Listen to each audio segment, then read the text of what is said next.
Boa noite. Boa noite. Celebridades do mundo todo e estudantes já estão assistindo às revisões de música do professor Diego. Incluindo, nossos repórteres foram perguntar a opinião dos estudantes sobre essas revisões musicais. Meu caríssimo, para você, qual a importância dessas revisões musicais na hora de realizar sua prova de música? Me diga aí. Eu sempre tirava notas muito baixas, mas agora eu tô indo bem. Eu posso reprovar em qualquer matéria, mas em música não tenho do que reclamar, porque as revisões têm me ajudado bastante. Eu não vou reprovar esse ano. Fique agora com mais um capítulo da nossa novela Reprovação Musical. Um excelente estudo para vocês, boa prova e boa noite. Este é o Arte Ciência. Eu sou o professor Diego Lessan, hoje representando todos os professores da Blue School Objetivo DF, para trazer para vocês o nosso primeiro revisando da P1 do segundo bimestre do Colégio Objetivo da prova de música. Lembrando que esse vídeo aqui é apenas um recorte. Se você quer se dar bem na nossa prova, então pega aquela apostila, mastiga ela, devora e estuda para valer, tudo bem? Na nossa prova vamos ter 5 temas: forma musical, textura musical, saúde vocal, classificação das vozes, daqui é muito importante, e a música nordestina. E vamos começar então por forma musical. Cuidado para não confundir forma musical com textura musical. No estudo de forma musical, nós analisamos as diferentes partes que compõem uma obra musical. Por exemplo, na canção Bate o Sino, você pode observar que esse pedacinho aqui não tem relação alguma com esse outro bloco. Se não conhecesse a música, a gente poderia até dizer que são músicas diferentes, porque é um bloco totalmente relativo ao outro, que gera uma tensão e um contraste. Musicalmente, a gente faz essas divisões de blocos justamente para poder melhorar o entendimento do ouvinte. Ou seja, um compositor ele vai elaborar partes diferentes da música para poder contar a história que ele tem no tema de forma mais intuitiva. Ou seja, a canção Bate o Sino ela é uma canção binária. Nós utilizamos as letras do alfabeto para nomear esses blocos. Ou seja, essa parte aqui é o bloco A e esse daqui é o bloco B, formando uma canção binária. Lembrando que isso é só um resumo, existem várias outras formas musicais, como canção estrófica, que só tem um único bloco. Podemos ver isso em muitas músicas infantis, como Borboletinha, Bate o Sino é binária. Borboletinha, Dona Aranha, Baby Shark, uma lista infinita, né? Daqueles DVD infantil que a sua mãe te obrigava a assistir o dia todo. Já o estudo de textura musical, ele vai trabalhar como as linhas melódicas e harmônicas se entrelaçam nessas músicas. Se você observar bem, em cada música a gente acaba sempre se contaminando e se interessando por alguma dessas linhas melódicas. Mas a gente tem que primeiro entender o que é textura, indo lá para a monofonia. A textura monofônica, ela possui uma única linha melódica. Ou seja, se você vê uma pessoa tocando flauta sozinho, ela está fazendo monofonia. E se você também estiver vendo 20 pessoas cantando parabéns para um aniversariante, ainda é monofonia. Não importa a quantidade de pessoas, elas estão todas produzindo uma única linha melódica. Ou seja, é uma notinha por vez naquele canto, se vocês observarem. Já a textura polifônica é quando você tem duas linhas melódicas que caminham de forma independente na mesma música. Ou seja, tente imaginar agora, por exemplo, um flautista fazendo um som assim, só que outro instrumento fazendo um outro arranjo que não tem ligação nenhuma com essa flauta. Se você escutar agora, na polifonia, você não consegue falar qual o instrumento principal, porque os dois sons que você está escutando são de igual relevância e são duas linhas independentes. Mas temos a principal textura que eu já tinha falado, homofônica, na qual nós temos um instrumento principal, que pode ser a nossa voz, ou realmente algum instrumento como saxofone, flauta, não importa, que ele vai aparecer como linha principal dessa música, e as outras linhas melódicas elas acabam fazendo um aspecto vertical, ou seja, harmônico, para que apenas essa linha principal se destaque. É por isso que você sempre decora a letra da sua canção favorita, do seu funk, sertanejo, K-pop, rock, sertanejo de novo, axé, forró, baião, reggae, graças a esse estudo de textura musical, porque a textura homofônica ela é preparada para destacar apenas um único instrumento musical, que no caso da música atual pode ser a nossa voz. Ou seja, o que define música homofônica é um instrumento, uma linha musical principal acompanhada por algum instrumento harmônico ou uma banda inteira fazendo harmonia de fundo. Entenderam? Deu para memorizar? Porque agora vamos falar de saúde vocal e os cuidados e a importância desses cuidados com a nossa audição e a nossa fala. Você sabia que o som de uma buzina possui aproximadamente 110 decibéis? Um rojão 140, uma explosão 150 decibéis? Ou seja, todos esses ruídos eles são prejudiciais à nossa saúde auditiva, porque sons a partir de 90 decibéis eles já podem causar danos ao nosso ouvido. Só que assim, o que causa esse dano é justamente a exposição excessiva a esse tipo de som. Portanto, é importante que você aprenda a utilizar fones headset, evitar fone interno, evitar ficar exposto a grandes ruídos por muito tempo. Até trabalhadores do setor de construção civil, eles sempre estão com aqueles protetores para não perder a audição precocemente. Incluindo, eu mandei para vocês essa semana um teste que são sons que seus pais não conseguem ouvir, como esse ruído aqui agora. Se você conseguir ouvir esse som infernal, provavelmente você está agora com vontade de me bater, né? Só que faça um teste, mostre esse mesmo som para um avô seu ou uma pessoa com mais de 40 anos. Você vai ter uma surpresa. Alguma dessas pessoas, possivelmente 50% delas, não vão escutar esse ruído que eu acabei de mostrar para vocês. Já a saúde vocal, ela também é de igual relevância.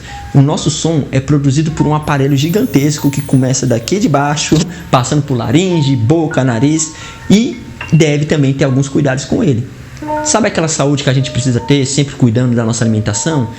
Pois é, pessoal, algumas coisas que nós fazemos que são maléficas para o nosso estômago, para a nossa saúde, pele, elas também fazem mal para a nossa voz. E se você quer chegar nos 90 anos com uma voz maravilhosa, você precisa prestar atenção nesses cuidados aqui. A nossa voz é produzida pelas pregas vocais, que alguns chamam também de cordas vocais, que ficam na nossa laringe. A laringe ela é possuída por diversas cartilagens e músculos, na qual 9 deles são responsáveis pela nossa fala. Apenas um desses músculos é responsável pela nossa respiração. Temos também outros elementos, como dentes, línguas, que vão ficar responsáveis por produção desses sons. Por exemplo, você não deve ter reparado, mas a letra M ela só existe graças ao nosso nariz. Tenta falar a letra M com um dedo no nariz, não vai sair provavelmente nada. Faça o alfabeto completo. Letras também como C, a gente pode ver que é produzido com muita interferência das cordas vocais, fazendo um estralo.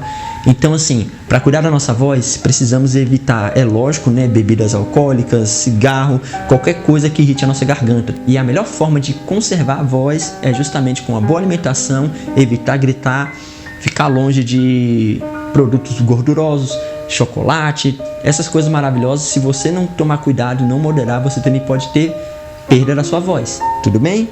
Porque agora nós vamos falar das classificações vocais. E esse aqui é um outro ponto que ajuda você a cuidar da sua voz. Você sabia que cada ser humano ele tem uma extensão vocal, ou seja, ele tem um limite de notas tanto agudas, que são notas finas, ou notas graves, que são notas grossas, na qual quando ele força esse tipo de nota, ele está também prejudicando a sua fala e seu canto. A classificação vocal ela tem 3 divisões, para homens e 3 para mulheres, na qual equivale como se uma delas fosse a grave, a outra a média e essa daqui a aguda. Como funciona isso? Na classificação masculina, tenor é a voz mais aguda masculina. A segunda voz masculina mais utilizada é barítono e temos também a voz baixo. Os tenores são os cantores mais agudos. Entre eles temos muitos, como o Pablo da Rocha. Você consegue fazer essa nota aí? Gustavo Lima. Entre outros cantores, da dupla Bruno e Marrone. Barítono é a classificação vocal masculina média. São aqueles cantores que não alcançam notas tão agudas e também não alcançam notas tão graves assim. Entre esse grupo temos Frank Sinatra, Renato Russo, temos também Dinho Ouro Preto, que é do Capital Inicial, e na linha sertaneja temos esse cara aqui que você deve conhecer. Já abaixo é uma voz extremamente grave, então ela não é muito popular no meio pop que vocês provavelmente escutam. Mas temos o Arnaldo Antunes, que ele é um cantor baixo. Pode observar que a voz baixo dele aparece com a outra cantora, a nossa querida Marisa Monte, para fazer uma espécie de dueto, mas observa como é que a linha melódica dele é bastante grave. Todas essas vozes elas se encontram em um determinado ponto. É por isso que às vezes você precisa analisar não apenas as notas graves, e sim as notas agudas desse cantor para saber se ele é barítono, baixo ou tenor. Já na classificação feminina, nós também temos 3 proporções, na qual soprano é a extensão mais aguda, na qual as crianças também são soprano. Cuidado para não esquecer isso, tudo bem? Você pode ver cantoras como Sandy, ou a nossa querida cantora do Real Song, não sei pronunciar em inglês não, tá pessoal? Me cobrem depois para melhorar isso. Na qual possui uma linha melódica bem agudinha. A voz média feminina é a voz chamada de mezzo-soprano. Alguns chamam apenas de mezzo, desculpa. A voz mezzo, ela não é nem aguda demais e nem grave demais para os padrões femininos. Mas temos a cantora Isa, que é uma boa representante disso. Escute isso aqui agora. Já as cantoras contralto, elas possuem a extensão feminina mais grave. Lembrando que quando a gente fala de extensões vocais femininas, é um pouquinho complicado, porque as masculinas você percebe nitidamente quando a voz é muito aguda e a do outro é muito grave. Só que a voz feminina mais grave, ela equivale a uma voz aguda natural masculina. Mas você vai perceber a diferença de uma cantora contralto para uma mezzo e para uma soprano. Escuta a voz da Zélia Duncan. Ninguém me viu passar. E melhor, escuta agora a voz da Paula Fernandes. Vai se entregar pra mim. E a voz da Ana Carolina. Vocês perceberam como que elas são cantoras de voz extremamente grave, assim como aquela cantora Luísa da dupla sertaneja? Ou seja, se compararmos as 3, uma é grave, outra é média e essa aqui canta bem agudo, né? Entenderam o que é classificação vocal? Ou seja, em qual dessas vozes você se enquadra? Pensa aí depois, começa a cantar no chuveiro que você vai descobrir, tá bom? Agora vamos falar de música nordestina e a difusão dela como música popular brasileira. A música nordestina, ela não foi inventada por Luiz Gonzaga, pessoal. Cuidado para não errar isso aí, tá bom? A música nordestina, ela já existe há muito tempo, incluindo, existe uma gravação de 1937, que você vai ver agora. Vocês perceberam uma coisa? Dá para perceber que é um forró, mas ainda faltam alguns instrumentos tradicionais aí, né?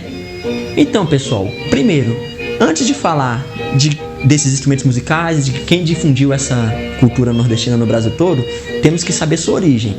No final do século XIX, estava tendo construções de ferrovias, estradas de ferro aqui no Brasil pelos ingleses. Então existiam algumas festas que os ingleses podiam participar e outras não.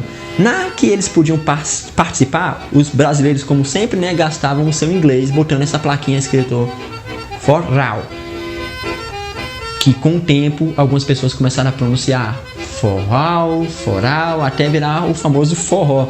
E essa palavra significava isso é para todos. Onde tinha essa plaquinha, qualquer pessoa podia frequentar essas festas, tudo bem? E o que acontece? Mais ou menos nessa época da década de 40, tinha um rapaz chamado Luiz Gonzaga, né? Seu pai era fabricante de sanfonas e em uma de suas viagens para cidades grandes, né, ele foi tocando sua linda sanfona. Luiz Gonzaga, ele que difundiu o trio clássico de forró, que é zabumba, que é esse tamborzinho aqui, o triângulo e a tradicional sanfona, que é um nome regional, pessoal. Muitas pessoas confundem a sanfona com acordeon, com gaita, alguns chamam de botoneira, outros chamam de pé de bode. Gente, é o mesmo instrumento, só muda a região. Se você for do sul agora, provavelmente as pessoas vão estar chamando esse mesmo instrumento aí de gaita. Então, o Luiz Gonzaga, ele foi o primeiro a fazer essa formação clássica do forró. E lembrando, o forró, gente, ele é um gênero principal, na qual em uma escada ele vai representar outros subgêneros e outras variantes, dependendo da região. Entre esses estilos musicais nordestinos, podemos destacar o chachado, que a palavra vem de uma técnica de chachar terra, na qual as pessoas passavam um pezinho na frente, formando um ritmo bem interessante, que acompanhado por instrumentos, foi divulgado pelos cangaceiros ali no início do século XX. Os cangaceiros eram os maiores dançarinos de chachado que existia. Eles faziam essas danças, tanto que se você apresentou já essa música por aí nas festas juninas da escola, você vai observar que a gente usa essas roupas típicas aqui dos cangaceiros, não é verdade? Temos também o shot, que é uma variação que teve origem em uma influência de 2 gêneros musicais, que você está vendo aqui agora, chegando a um ritmo lento e bem dançante, um ritmo bem agradável. O shot é a parte mais romântica da música sertaneja, da música nordestina. Se você observar agora, é uma música bem calma, bem tranquila. E o pé de serra, trazido pelos jesuítas aqui no Brasil, é o gênero que você vê presente na maioria das festas juninas até hoje. É uma música bem clássica e bem animada, na qual você sempre dança em pares, não é verdade? Entre esses gêneros temos outros que variaram com o futuro, né? Mas o Luiz Gonzaga trouxe pra gente também um baião. E é muito importante falar de Luiz Gonzaga porque ele foi um dos primeiros cantores aqui no Brasil a difundir esse canto nordestino tradicional. Se você observar cantores da década de 40, seja aqueles filmes da Disney antigo, você vai observar que eles ainda tinham muita influência da música clássica, aquele canto lírico, né?